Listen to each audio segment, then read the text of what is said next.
మోకాల నొప్పులు ఏమీ కూడా వైరస్ బ్యాక్టీరియా సంబంధించిన ఏదైనా అంటువ్యాధి అంటే కాదండి. ఇది పూర్తి స్థాయి జీవనశైలి వ్యాధి. సో ఈ diet, life style, stress, immunity ఎలా మనకు మోకాల నొప్పులకి కారణం అవుతామనే మనం చూసుకుందాము.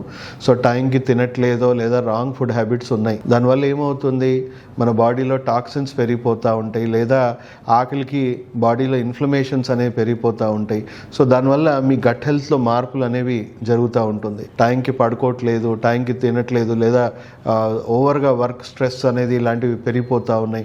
సో వీటి వల్ల కూడా మన గట్ హెల్త్, మన అవయవాల పనితీరు, మన ఇమ్యూన్ సిస్టమ్ ఇవన్నీ డిస్టర్బ్ అవుతూ ఉన్నాయి. 70-80% కండిషన్స్ అన్నీ కూడా గట్ హెల్త్ నుంచే ప్రారంభం అవుతాయి. సో దాని ద్వారా ఏమవుతుంది, గట్ హెల్త్లో అబ్జార్ప్షన్ తగ్గిపోయింది, టాక్సిన్స్ పెరిగిపోయినాయి, చెడు బ్యాక్టీరియా పెరిగిపోయింది, ఇమ్యూన్ సిస్టమ్ కూడా కొంతమందికి ఎలర్జిక్గా, ఆటో ఇమ్యూనిటీగా మారిపోతూ ఉన్నాయి. సో దానివల్ల అవయవాల పనితీరు కూడా డిస్టర్బ్ అవుతూ ఉన్నాయి. మోస్ట్లీ మన ఎముకల్ని మెయింటైన్ చేయాల్సిన అవయవం ఏదైతే ఉందో కిడ్నీ, బ్లాడర్ అండి.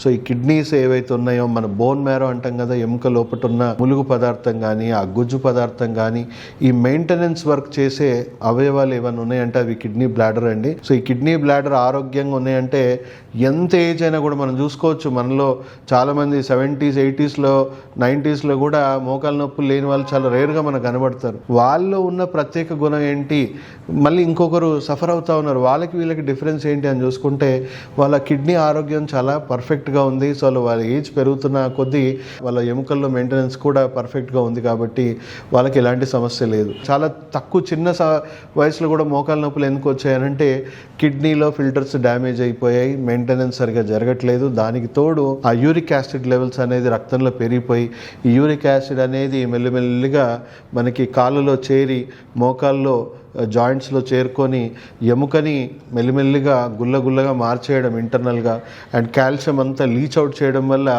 ఇక్కడ మనకి ఆస్టియోఫైట్స్ అనే ఎముకలు స్ట్రక్చర్స్ పెరుగుతూ ఉంటాయి.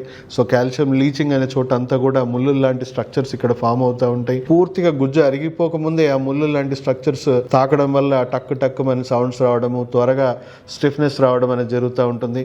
అలాగే ల్యూబ్రికేషన్స్ రోజు రోజుకి తగ్గిపోయి జాయింట్స్ మెల్లిమెల్లిగా ఫ్యూజ్ అయిపోవడం స్టార్ట్ అవుతూ ఉంటుంది.